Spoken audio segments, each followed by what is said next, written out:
someone could just develop a respiratory virus, infect themselves, get on an airplane, or sneeze and potentially unleash a new pandemic.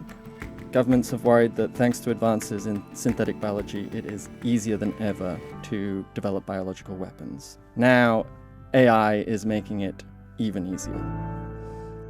Arthur, you're predicting the end of humanity here. How might that happen? AI has become exceptionally good at doing biology. Leading language models have surpassed human expert virologists on all sorts of exceptionally difficult questions, things like bioinformatics and troubleshooting complex experiments. The worry is that these same capabilities could enable novices, or perhaps people with some biological background, to access a level of capability that previously only existed in the hands of a very small number of governments. So what role exactly is AI going to play? The essential role that many are worried about is that they will provide what's called uplift. They will essentially give people who don't know how to do science a boost. One expert who used AI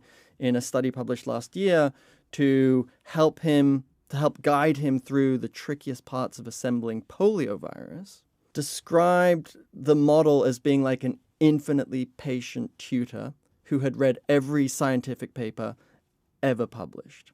And so it was able to guide him, with the idea being that someone who's never laid hands on a pipette could have an AI assistant at their side. And when they get something wrong, they can ask, do it again, and in theory, eventually get it right. The evidence shows both that it's unbelievably helpful to some people, but then there are other studies showing that it isn't. So who exactly are we worried about? I mean, could I become a bioterrorist? Well, I'm glad you asked, in fact, because the industry has looked into this, and a recent study found that actually novices, I'm going to assume that you don't have experience with sophisticated virological tasks, but novices don't actually get that much help from AI in the lab. On the other hand, someone with, say, a PhD in molecular biology, that might be the person who's actually going to get the most boost out of an AI accomplice. If you have access to a tool that has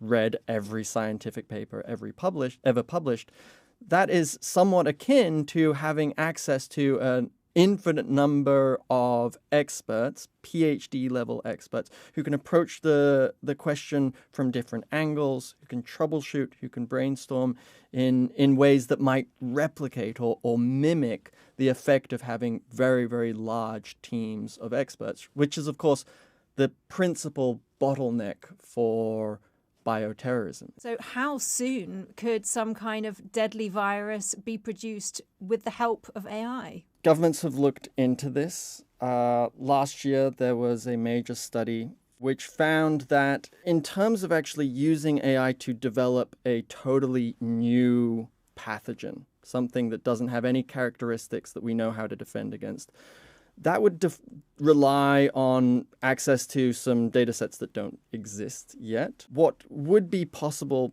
in expert hands now is some capability in terms of actually modifying existing viruses to perhaps exhibit certain capabilities, certain characteristics that they do not currently have. In theory, someone could just develop a respiratory virus that works, if they get lucky, and infect themselves, and then get on an airplane or sneeze in public places, as they put it.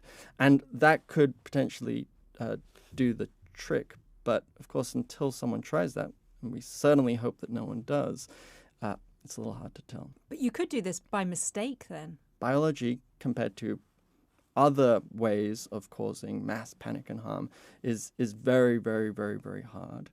And the fact remains that there are all sorts of other ways of creating panic and creating harm that are perhaps easier for now.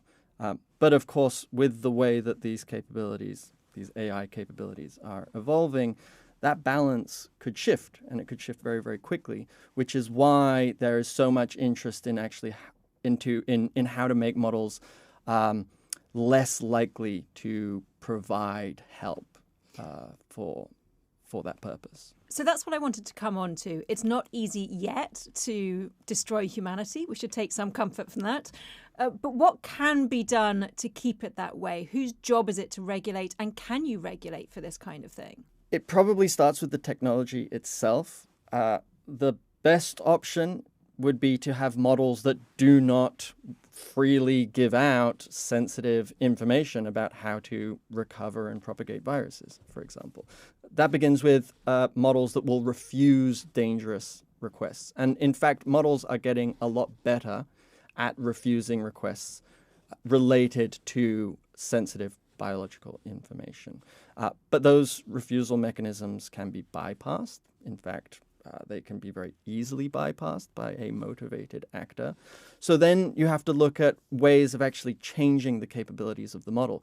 Maybe you leave some of that sensitive information out of their training data sets so that they don't know about these capabilities. Other approaches might come down to something that is simpler, which is just to restrict who gets access to some of these models. And governments, can they regulate? Governments can get ahead of the release of models by looking at their capabilities before they've been released to the public. And on the basis of that, they could, in theory, establish guardrails or limitations on what the models can be used for and where they can be used and by whom. So it's not over yet, but it's pretty terrifying stuff. Yeah, it's scary. Arthur, thank you very much.